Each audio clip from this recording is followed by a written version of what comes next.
안녕하세요. 오늘은 복지에 대해서 얘기를 해볼게요. 복지하면 떠오르는 게 무엇일까요? 복지하면은, 좋다, 혜택을 받는다, 공짜니까 기분이 좋다. 복지라는 것은 이렇습니다. 제가 생각하는 복지는 절대 공짜가 아닙니다.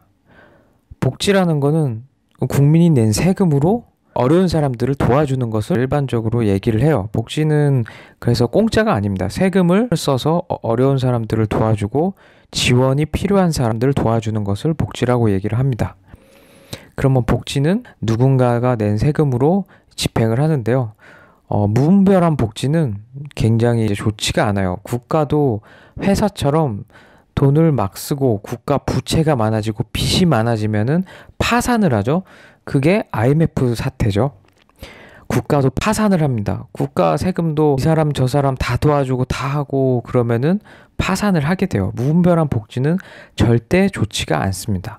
복지라는 것보다는 제일 좋은 것은 복지의 대상이 줄어드는 사람.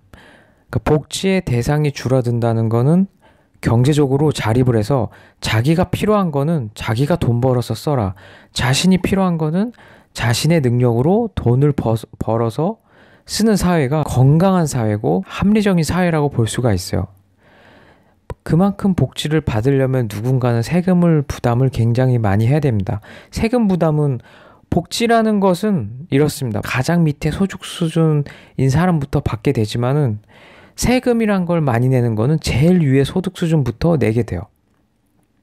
결국에는 위에 부자들이 낸 세금으로 밑에 소득 수준이 되는 사람들, 복지가 필요한 사람들, 소득 수준이 못한 사람들을 먹여 살리는 그러한 구조가 되게 됩니다. 요즘에 이제 연말정산을 하죠. 연말정산을 하는데 세금이 많다 이런 얘기를 하시는 분들이 많이 있어요.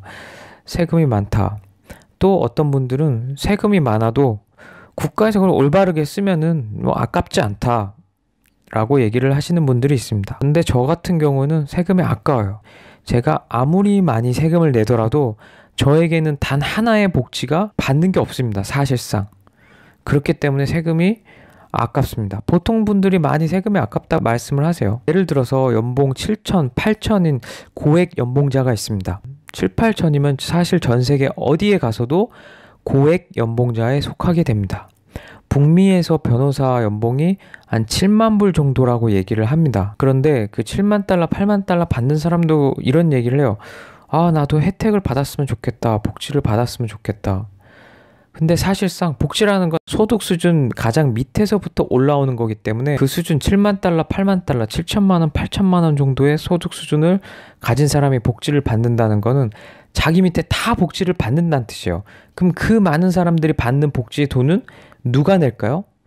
더 위에 이제 자기보다 7천만 원, 8천만 원 받는 사람들보다 더 많이 받는 사람, 뭐 1억, 2억 이상씩 받는 사람들의 세금 부담이 더 많아지겠죠?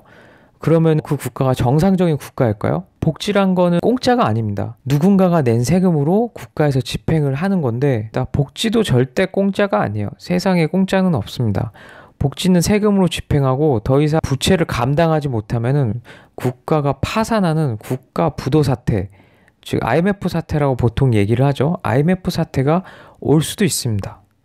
이게 굉장히 무서운 거예요. 국민들이 전체가 다 빈민이 될 수 있는 굉장히 무서운 사태죠. 일어나서는 안 되는 그런 사태입니다. 이런 IMF가 일어나면 안 되는데 무분별한 복지는 좋지가 않습니다. 최고의 복지는 일자리고 자기가 필요한 돈은 시장에서 자신의 능력으로 벌어서 사용을 하는 사회가 가장 좋은 사회입니다. 내가 필요한 돈을 누군가가 책임져 주는 사회는 절대로 좋지 않은 겁니다. 국가가 되었던 어디가 되었던 자신이 필요한 것은 자신의 경제적으로 스스로 자립을 하는 사회가 건강한 사회입니다. 최고의 복지는 일자리고 무분별한 복지는 국가를 파탄나게 합니다.